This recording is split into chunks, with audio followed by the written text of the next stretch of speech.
بسم اللہ الرحمن الرحیم۔ اردو کی چوتھی کتاب کا پیج نمبر 59 اور 60 آج پڑھنا سیکھیں گے۔ سبق چل رہا ہے سریہ سیف البحر و سریہ رابغ کا سبق چل رہا ہے، اور یہ اس کا آخری پارٹ ہے، اور سبق مکمل ہو جائے گا انشاءاللہ اس ویڈیو میں۔ تو دیکھیے، سمندر کے ساحل، سمندر کے ساحل کی طرف سے تو اس طرح واپس آنا پڑا۔ مکے کے راستے کی طرف جب حضرت عبیدہ رضی اللہ عنہ رابغ نامی ایک میدان میں پہنچے تو وہاں انہوں نے ابو جہل کے بیٹے اکرمہ کو 200 سواروں سمیت موجود پایا۔ اس موقع پر بھی کچھ شبہ نہ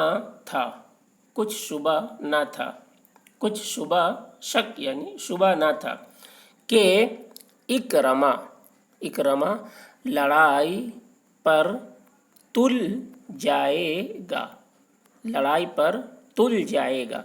مگر اول تو دو مشہور آدمی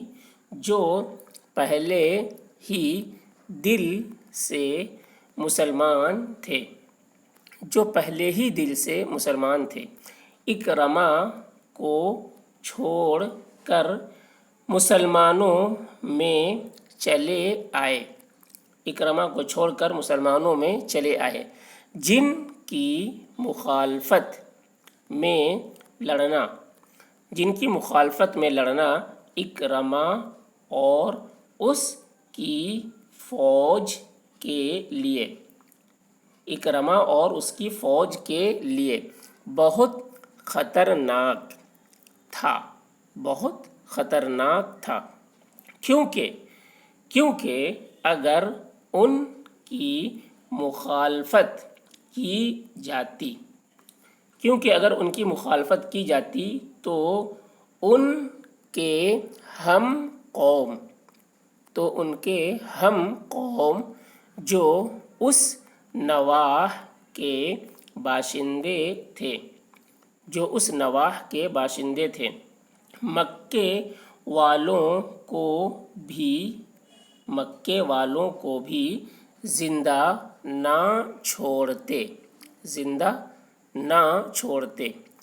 دوسرے اکرمہ کو یہ بھی گمان ہوا کہ چند مسلمانوں کو اس طرح ہمارے جنگجو سواروں کے مقابلے میں آنے کی جرأت ہرگز نہیں ہو سکتی، اس واسطے ان کا اس دلیری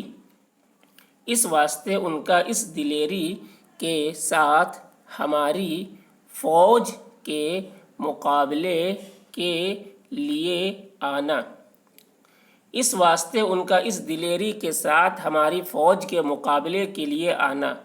اس امر کی کافی دلیل ہے کہ ان کا بڑا بھاری لشکر ان کے پیچھے، ان کا بڑا بھاری لشکر ان کے پیچھے ہماری گھات میں لگا ہوا ہے، ہماری گھات میں لگا ہوا ہے، جس کے آنے پر ہماری خیر نہیں، جس کے آنے پر ہماری خیر نہیں، اس لیے وہ چند تیر مار کر اپنے ہمراہیوں سمیت مکے کو بھاگ گیا، اپنے ہمراہیوں سمیت مکے کو بھاگ گیا۔ مسلمان یہ دیکھ کر مدینے کو واپس چلے آئے۔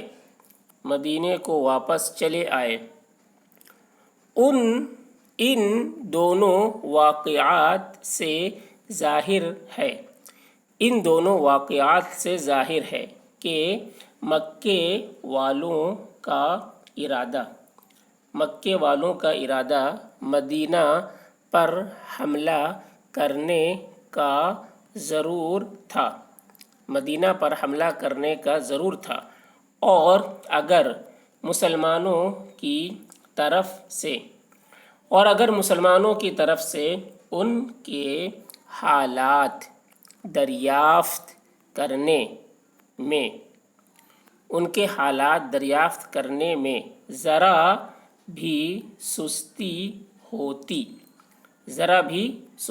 ہوتی تو دونوں لشکروں کے مل کر حملہ کرنے سے مسلمانوں پر جو مصیبت آتی وہ ظاہر ہے۔ انہی واقعات سے یہ ظاہر ہے کہ مسلمانوں کا ارادہ لڑائی کرنے کا ہرگز نہ تھا، صرف اپنی حفاظت کا خیال تھا، ورنہ ایسے دو بھاری لشکروں کے مقابلے میں یہ چھوٹی چھوٹی جماعتیں نہ بھیجی جاتی۔